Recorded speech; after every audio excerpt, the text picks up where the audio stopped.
lungsod ng Pasig at ng Bureau of Fire Protection. Pinarinig lang. Sa pag-abot po ng susi ay iniaabot din ng panibagong responsibilidad, mas mabilis na pagtugon at mas mataas na antas ng serbisyo sa kaligtasan ng bawat Pasigueño. Muli po ay ating bigyan ng masigabong palakpakan ang kagawarang lungsod ng Pasig. Ramirez, sir, maraming salamat at welcome to the City of Pasig. Talagang pinaghandaan ng City Council ang pagdating ninyo. Si Consiel Volta, naka-coat and tie pa. Talagang sa ating City Fire Marshal, Fire Superintendent Reynaldo Enoc, maraming salamat, sir, sa maayos na serbisyo. Ganun din po sa mga tropa po natin na nakikita natin, bumibilis pa lalo ang pagresponde. Alam niyo man, ang mga reminder natin lagi, hindi naman sa pagresponde. Sa pagresponde, okay po tayo. Ang reminder lang po natin lagi sa mga inspector natin. Alam niyo na po yun, sir. Siyempre, kasama rin po natin ang ating Fire Superintendent, ating district, Arvin Afalia. Sir, maraming salamat din po sa pagpunta ngayong umaga. And din sa lahat ng mga kasama natin mula sa PFP, maraming salamat sa inyong serbisyo. Sana makatulong po itong mga bagong fire truck natin, pangmalakasan. Ito pong dalawa na malaki-laki, plus isang tanker at isang may PTV o ambulansya na rin naman ng PTV. Technically lang hindi, pero ganun na rin yun. No?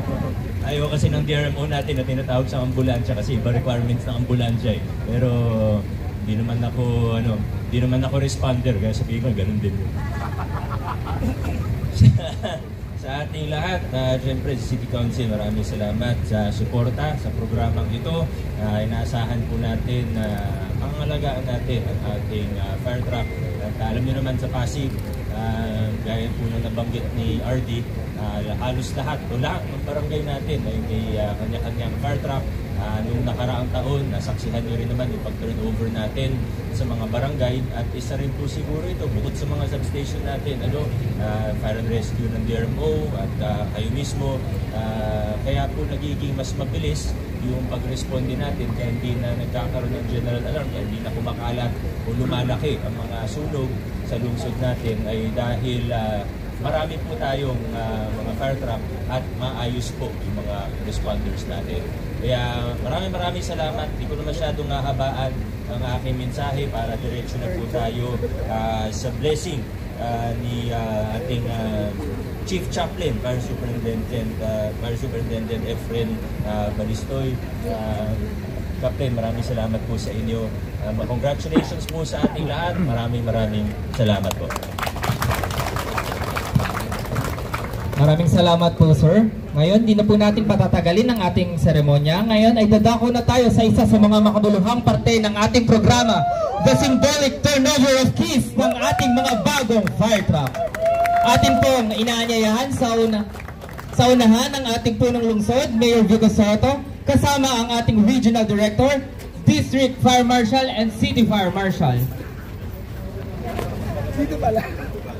Alam doon. Ito na nga dyan. Atras na kayo, malawak naman yan. Atras na kayo, atras. Atras na kayo. Bago mo lang. Dito na. Hop. Hop. Ang susi na ito ay higit pa sa pakalatan nyo. Ito ay sumisimbolo ng pagtitiwala, suporta at pagkakaisa ng pamahalang lungsod ng Pasig at ng Bureau of Fire Protection. Pinarinig lang. Sa pag-abot po ng susi ay iniaabot din ng panibagong responsibilidad, mas mabilis na pagtugon at mas mataas na antas ng serbisyo sa kaligtasan ng bawat Pasigueño. Muli po ay ating bigyan ng masigabong palakpakan ang kagawarang lungsod ng Pasig para sa makabuluhang araw na ito.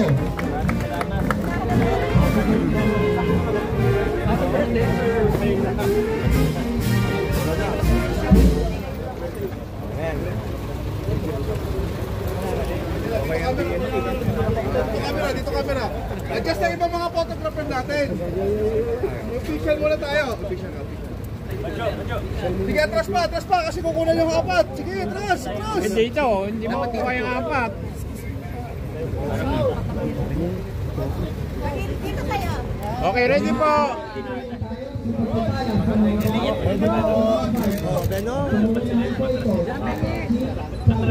Kaya nga po, hindi kasi.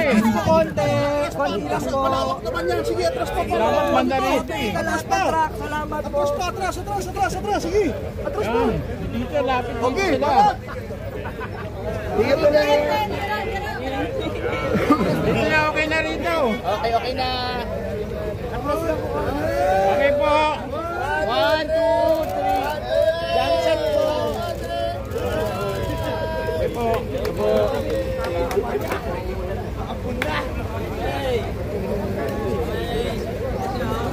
Session.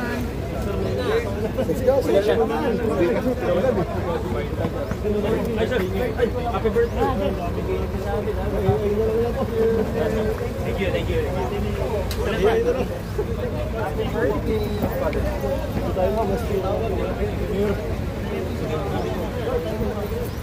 Ayan po mga ka-vlog ng Pasig. No, again, andito po tayo sa temporary Pasig City Hall para nga po sa turnover nitong fire truck